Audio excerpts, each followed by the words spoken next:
Hello and welcome. My name's James and I'm guessing you've come to this video because, shock horror, you want to learn how to string a tennis racket. You've come to the right place.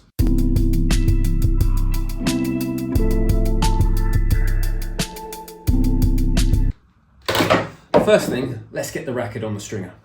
Okay, so I'm going to be stringing this racket because I actually need to string it for somebody. So, first thing I'm going to do, I'm going to put it on top and bottom in between these two clamps. Now these posts here, they actually have an adjust underneath and they can move backwards and forwards because not all rackets are, the head is exactly the same length, so you may need to adjust that.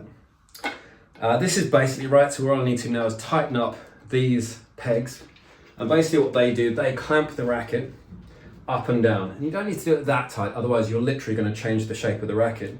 You just need to do it to the point where the racket feels like it can't move. So now that feels nice and tight on there without stretching it. Now, there are some stringing machines that only have 2 points, generally cheaper ones or portable ones. Most stringers will have multiple points. This has 6 points. So now what I'm going to do, I'm going to tighten up the sides like this. Just enough so that it's gripped. Otherwise, again, I'll actually start mushing the frame. So I want it just so it's tightened up enough. There we go. Just check everything's in place. So what that's done now, it's now gripped the frame. So when I start stringing it, I'll start stringing the mains, the up and down strings, I do those first. It's going to be trying to pull the racket inwards. These are going to prevent the frame from moving, even though there's a lot of tension going in inside of the frame. So that's my racket on the frame. So then now what I need to do, I need to measure out my string. Okay, so in order to string a racket, you're going to need to cut your string to length. Now, if you've never done this before, you're not going to know exactly how much string you need to string this racket. Now, I know for this racket, for doing the mains, I can cut 6 meters of string. So basically in your packet that has 12 meters of string, I can just cut that in half. Now, this is a 16 by 19 racket, so it's got 16 mains. So you can cut your packet of string in half, 6 meters, and it will string that racket. However, if you've got an 18 by 20 racket, so 18 main strings, you're going to need more than 6 meters. So I'm going to show you 2 simple methods for measuring string. And the key thing is when you first string, you are going to waste some. But I'm going to show you also when you string, you can work out exactly how much string you need. For instance, this racket, actually, I know I need 5.8 meters. So I'll get away with cutting the packet in half at 6 meters, but I do know I only actually need 5.8 meters to string this racket. So the first method is, if I need 6 meters for that racket, I can just literally measure out, and this is 1 meter from here to here. I can go 1, 2, 3, 4, 5, 6, and then I can cut at that point. So that will give me 6 meters worth of string. Now the second thing you can do is literally, if I want 18 mains, I can just take the string, and I can just do a rough measure to say, firstly, I'm going to leave a bit of string, that's what I'm going to tension with, and then I can say 1, 2, 3, 4, 5, 6, 7, 8, 9, 10, 11, 12, and bear in mind this string does kink and you want to make sure you don't put bends in it, so be gentle with it. 13, 14, 15, 16, 17, 18, add a bit for tensioning, and I can cut at that point. That will be too much string. However, one thing you really don't want to do is cut too little string. And frankly, for the first time you're doing this, just overcut, and then I show you it as you're stringing the method to be able to work out exactly how much you need. And that's really important so you don't waste string as you move forwards. So that's the 2 methods. Again, for a 16 by 19, you should be fine to cut your packet of string in half at 6 meters for either the mains and the crosses. If you've got an 18 by 20 with the 18 mains, then I would probably use the measuring 18 lengths of a main like I just showed you, and that's a good place to start. Let's get on to stringing. First, I've got, this is Babolat RPM Blast, and we're going to string that into the mains. So when you're stringing in a racket, you always start with the up and down strings. Now, important thing to note, if you see down here at the throat, this racket, if I count the grommet holes, has 1, 2, 3, 4, 5, 6, 7, 8. Why is that important? Some rackets have 6. And why is that important? Because it tells you, do I start feeding them in from the top or the bottom? If there were 6, then my strings are going to turn at the bottom here, so I should feed them in to start with at the bottom. This one's got 8, so it's going to come down, then back up, then down, then back up. So I know that when I start feeding the string in, I'm going to feed it in from the top here and poke it back through the hole there. Make sure it goes under the throat. And the other side, I want the turn of the string to be at the top of the racket.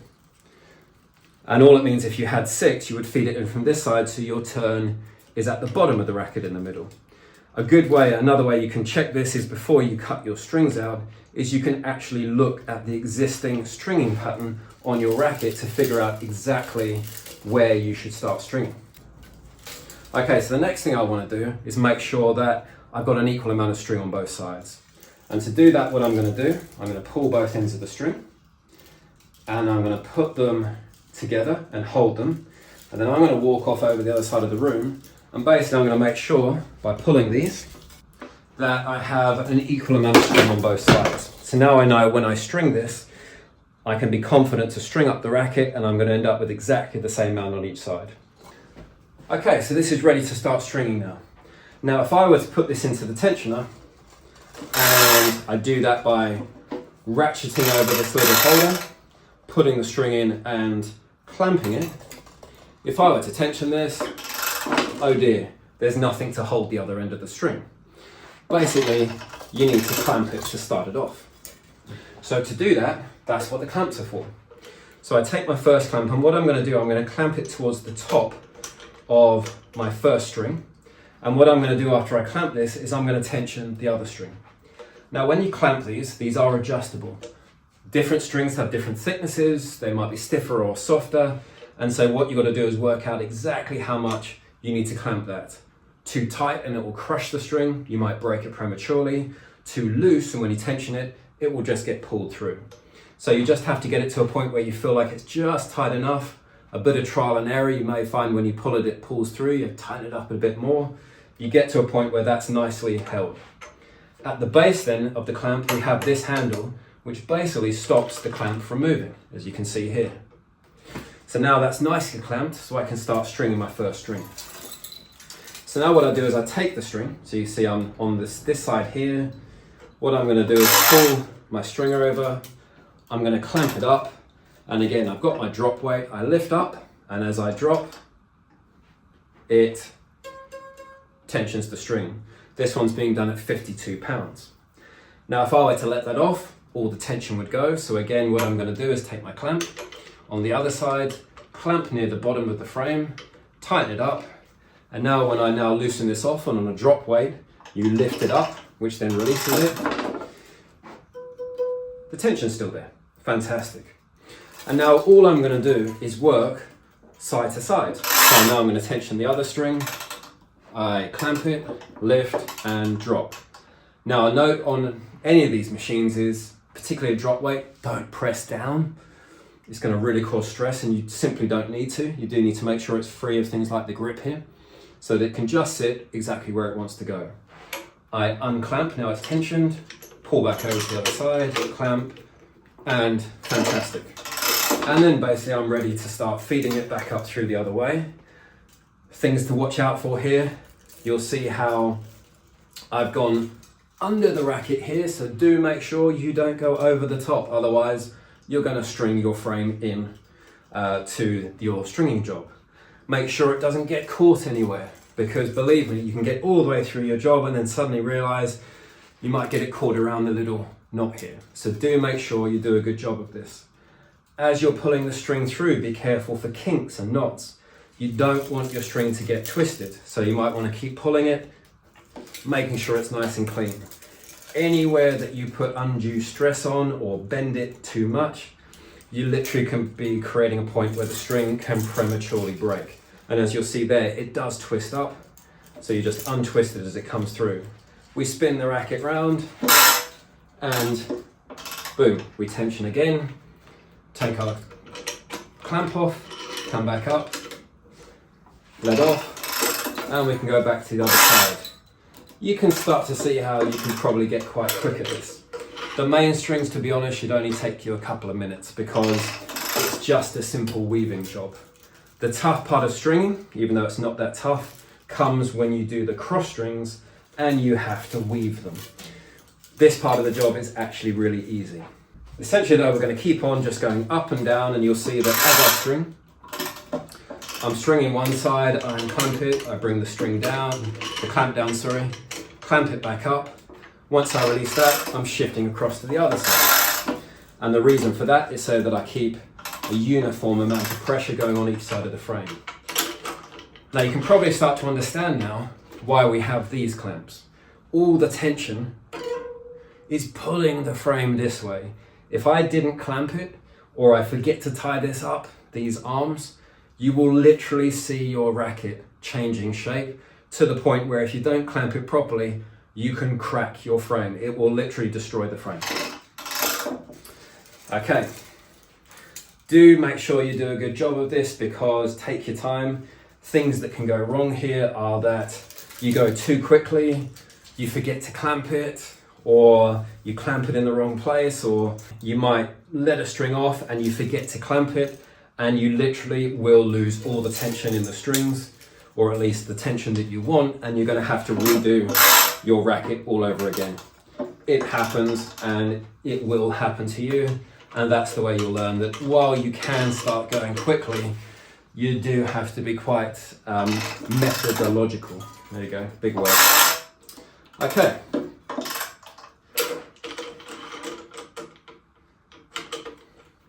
So let's skip forwards now, because you can kind of get the gist. I'm just going up and down and tensioning. What I want to do is get to the point where we start getting towards the outside of the frame.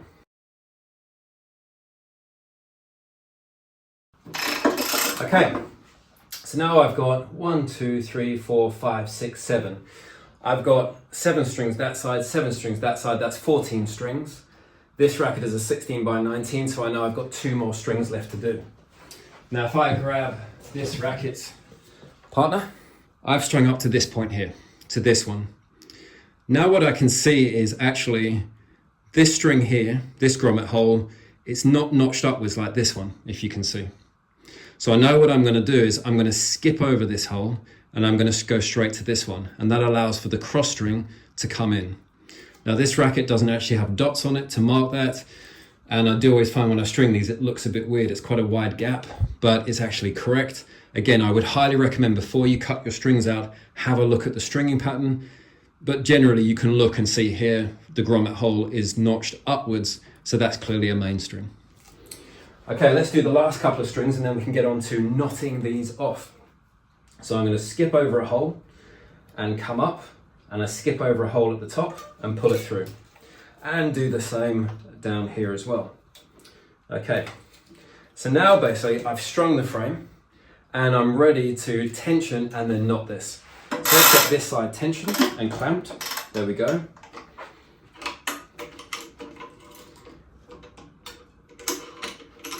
And then we'll do the same on the other side, and then we'll get on to doing the knots. Now, I'll always string my rackets in 2 parts. I think it gives a better job because the main strings are longer than the cross strings, therefore even at the same tension, you might lose a bit of tension, or generally people do string different tensions for their mains and crosses. My Radical, I string my mains at 42, my crosses are either 44 or 46. I string this really loose. What I want to do now though is talk about the fact that here I've got too much string. So if you remember, this string I measured at 6 meters. Now I finished stringing, but if I put this back in here and pull it through, we can see that I've got too much string here. So what I can do is take my snips and I can cut, let's say leave it, I don't know, about 1 inch or so. So I know that I've got, what's that, about 10 centimeters too much string. And if I go to the other side, I'll find out that I probably have exactly the same. So there we go, so then I can leave about 1 inch. What it basically means is I know that I only need to have that much string. So my 6 meters less, what's that, 20 centimeters? So to string this, I need 5.8 meters for this racket to be able to string the mains. I don't need 6 meters. Again, that's really important when you've got your reel of string, quite simply because if there's 200 meters on these, then cutting off 20 centimeters each time, or putting 20 centimeters too much, you actually can get another at least half string set, sometimes a full string set out of a reel, just by measuring accurately. So just by snipping after you've tensioned the last one, tells you for this racket, I know at 52 pounds with RPM blast in this frame, I need 5.8 meters worth of string. Okay? Right, but now we're ready to do the knots. So knots are really easy. And where you actually see in the frame, you generally come back and you can see there's a massive, great big hole. So for example, in here, if I just lift this up, we can see that there are bigger holes, so here, and those are generally where you're going to do your knots.